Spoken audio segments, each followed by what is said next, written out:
പൊതുജനത്തിന്റെ കീശകീറി സപ്ലൈകോയിൽ വീണ്ടും വില വർധന. അരി ഉൾപ്പെടെയുള്ള നിത്യോപയോഗ സാധനങ്ങൾക്കാണ് വില കൂടിയത്. ഈ മാസം അരിക്ക് മാത്രം കൂട്ടിയത് 3 രൂപയാണ്. അരിക്ക് പുറമെ വൻപയറിനും വില കൂട്ടിയിട്ടുണ്ട്. വിലക്കയറ്റത്തിന്റെ കാലത്ത് സാധാരണക്കാരെ സംബന്ധിച്ചിടത്തോളം ഒരു തണലാണ് സപ്ലൈകോ. അതുകൊണ്ട് തന്നെ സബ്സിഡി സാധനങ്ങൾ ഉണ്ടാകുന്ന ചെറിയൊരു വിലവർധനവ് പോലും ചുട്ടുപൊള്ളിക്കുന്നതാണ്. പച്ചരിക്കും ജയ അരിക്കും ഈ മാസം 3 രൂപ വീതം കൂട്ടി.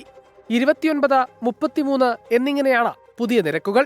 ഓരോ മാസത്തെയും കുടുംബ ബജറ്റിനെ ഓർത്ത് ആദ്യ പിടിക്കുന്ന മലയാളിക്ക് ഇതത്ര ചെറിയ കാര്യമല്ല. വില കൂടുതലാണ്. പക്ഷേ വന്നിട്ടുണ്ടെങ്കിൽ പഞ്ചസാരയും വെളിച്ചെണ്ണയും അരിയൊക്കെ കുറച്ച് വില കുറച്ച് കിട്ടിയാനേ. പക്ഷേ ഇപ്പോൾ ഇവിടെ ഞാൻ നോക്കിയിട്ട് ഇപ്പോൾ പഞ്ചസാര മാത്രമേ ഉള്ളൂ. പിന്നെ അരി വില കൂട്ടി, അത് കാരണം വാങ്ങിച്ചില്ല. അരിക്ക് മാത്രമല്ല വൻപയറിനും വില കൂട്ടിയിട്ടുണ്ട്. 4 രൂപ വർദ്ധിപ്പിച്ച് 79 രൂപയായി കിലോഗ്രാമിന്. GST കണക്കാക്കാതെയുള്ള നിരക്കാണിത്. അതേസമയം വെളിച്ചെണ്ണയ്ക്ക് 8 രൂപ കുറച്ചിട്ടുണ്ട്. പക്ഷേ ആശ്വസിക്കാൻ വരട്ടെ, സപ്ലൈകോ സ്റ്റോറുകളിൽ വെളിച്ചെണ്ണ എത്തിയിട്ട് മാസങ്ങളായി. വിപണി വിലയ്ക്കനുസൃതമായി നിരക്കിൽ മാറ്റം വരുത്താനുള്ള തീരുമാനത്തിന്റെ ഭാഗമായാണ് വിലവർധനവെന്നാണ് സപ്ലൈകോയുടെ വാദം. മലയാളിക്ക് ഒഴിച്ചു നിർത്താനാകാത്ത അരിയുടെ വില കൂട്ടിയും മാസങ്ങളായി സ്റ്റോറുകളിൽ എത്തിയിട്ടില്ലാത്ത വെളിച്ചെണ്ണയുടെ വില കുറച്ചും സപ്ലൈകോ ജനങ്ങളെ പരിഹസിക്കുകയാണോ എന്ന് സംശയിച്ചു പോകുന്നു.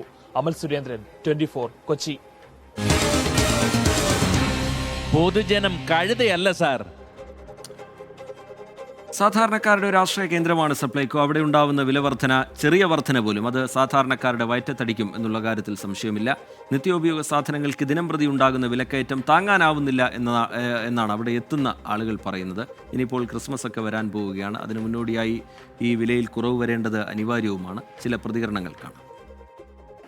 അരിക്കായാലും പയറുവർഗ്ഗങ്ങൾക്കായാലും നല്ല കൂടുതൽ തന്നെയാണല്ലോ. സാധാരണക്കാർക്കും അത് കഴിയൂല.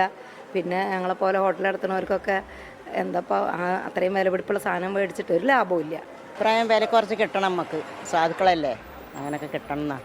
അത് സപ്ലൈകോയിൽ മാത്രമല്ല, പൊതുവേ സാധാരണക്കാരൻ്റെ നെഞ്ചത്തടിച്ചുകൊണ്ടാണ് ഇപ്പോൾ വില വർധന ഉണ്ടായിരിക്കുന്നത്. കാര്യം ഈ അരിക്ക് ഇപ്പം 3 രൂപ വർധന ഉണ്ടായിരിക്കുന്നു. പയറിന് പൊതുവെ വില, നിത്യോപയോഗ സാധനങ്ങൾക്ക് പൊതുവെ വില വർദ്ധിച്ചിരിക്കുന്ന ഈ സാഹചര്യത്തിൽ സാധാരണക്കാരൻ എന്ത് ചെയ്യുമെന്നുള്ളൊരു അവസ്ഥയിലാണ് ഇപ്പോൾ നെട്ടോട്ട് ഓടിക്കൊണ്ടിരിക്കുന്നത്. പറഞ്ഞിട്ട് കാര്യമില്ല. വോട്ടിടുമ്പോൾ ആര് ജനങ്ങളെ മനസ്സിലാക്കിയിട്ടാണ്. ഇപ്പം എല്ലാവരും മനസ്സിലാക്കുന്നുണ്ട് സാധനങ്ങൾക്ക് വില കൂടിയപ്പാട്. എല്ലാ സാധനത്തിനും ഉപ്പ് തൊട്ട് കർപ്പൂരത്തിന് വരെ വില കൂടിയിരിക്കുകയാണ്.